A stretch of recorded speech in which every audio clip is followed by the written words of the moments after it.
cheerfulness. Amir was the Prince of Khorasan. He lived in grand style.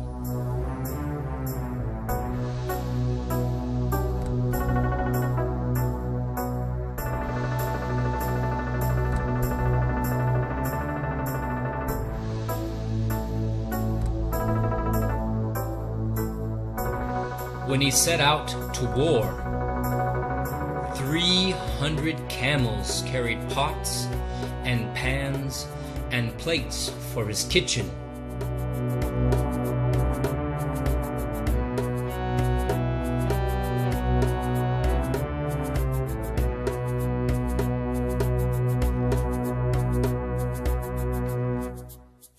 One day he was taken prisoner by the Caliph Ismail.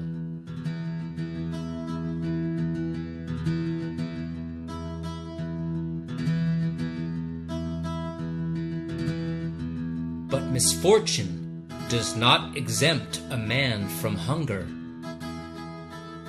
So when Amir saw his chief cook nearby, he asked the good man to prepare him a meal.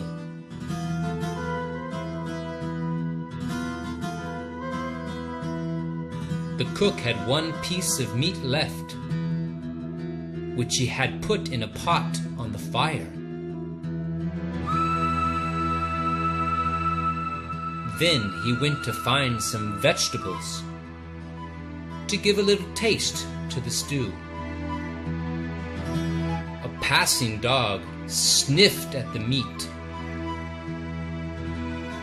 and put his nose in the pot. Then, feeling the heat of the fire, he drew back sharply. But he was so clumsy that the pot got stuck on his head and he ran off in a panic, unable to get rid of it. Amir burst out laughing at the sight.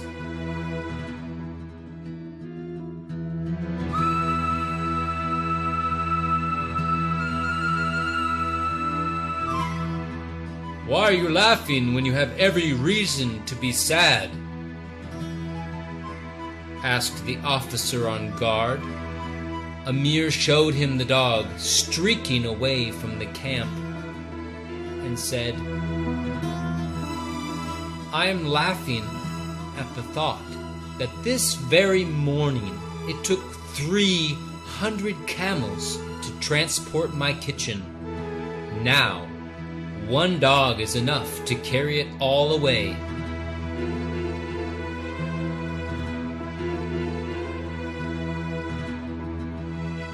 Amir took pleasure in being cheerful, in spite of going through one of the worst times of his life. So we should give him credit for his lightheartedness. If he was able to joke in the midst of such serious difficulties, is it not possible for us to smile in the face of lesser worries?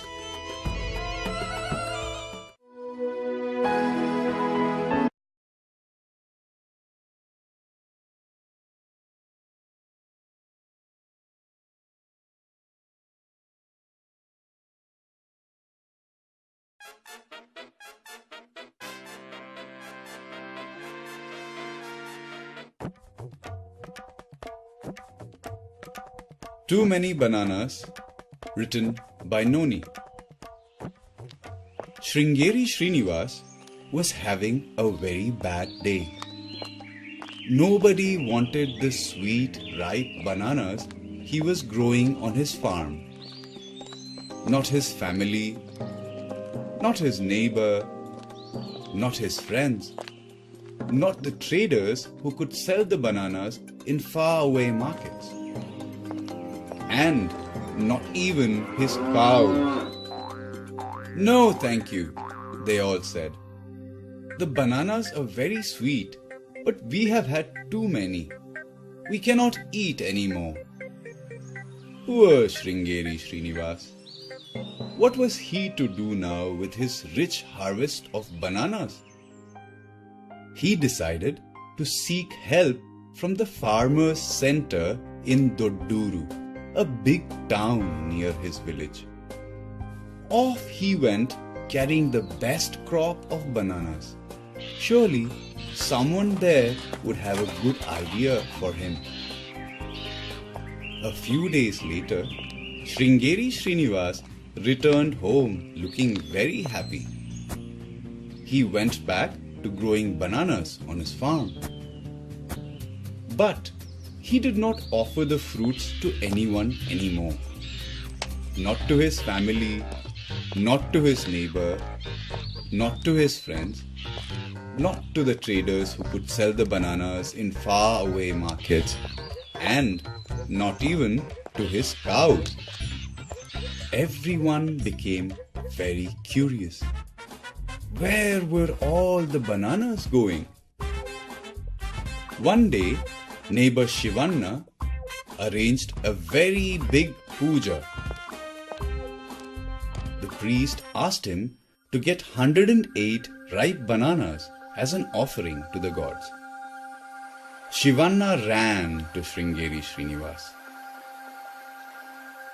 "I'm sorry for saying no to you before, but now I need 108 ripe bananas. Can you help me, please?" Sringeri Srinivas tapped his chin.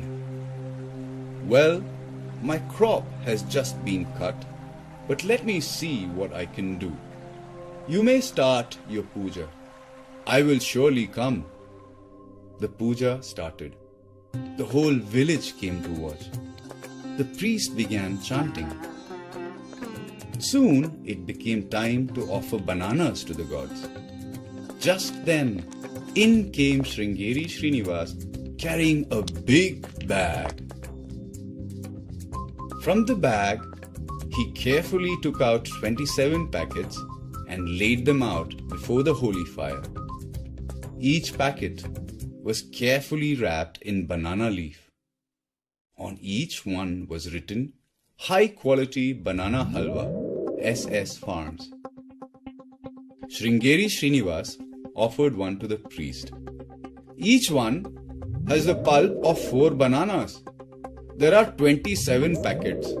So here are your 108 ripe bananas." The priest was so surprised that he forgot to chant. In the silence, one child began to laugh. Soon the whole village was laughing and clapping. Now we know what Sringeri Srinivas does with all the bananas that he grows.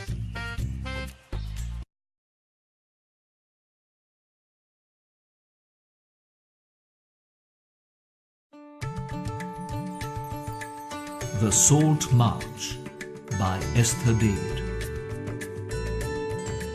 Starting in 1835, when provinces in India increasingly came under British rule, the British imposed a tax on Indian salt and a series of salt laws. The tax raised the price of Indian salt and made it difficult for Indians, especially poor people, to buy the salt they needed. The salt laws made it illegal for Indians to collect, produce, or sell salt. Anyone who produced or sold salt in India outside of the British could be imprisoned for 6 months. Gandhi and many others found the imposition of the salt tax and the restrictions on salt production unfair and decided to protest against them. He said, "Next to air and water, salt is perhaps the greatest necessity of life. Salt is important because it makes our food taste good. But, more importantly, salt is essential for our health." Gandhi organized a salt march from the Gandhi ashram in Ahmedabad to the seaside village of Dandi in the south of Gujarat. It started on the 12th of March, 1930, with Gandhi and 78 people.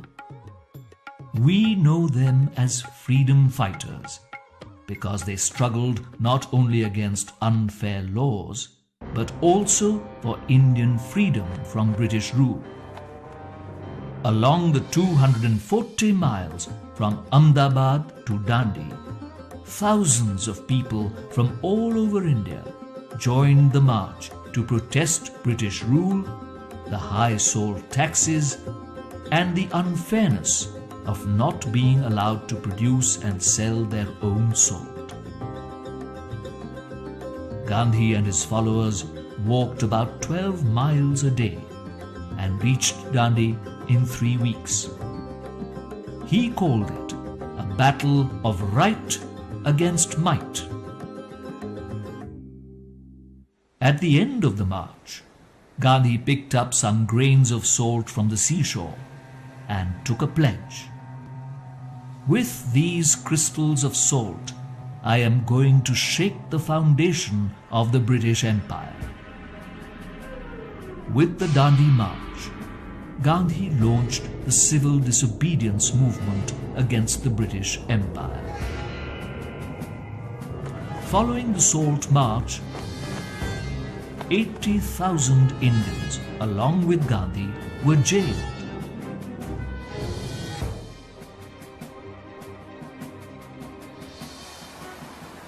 But the British administration eventually relented and invited Gandhi to London to discuss reforms in India.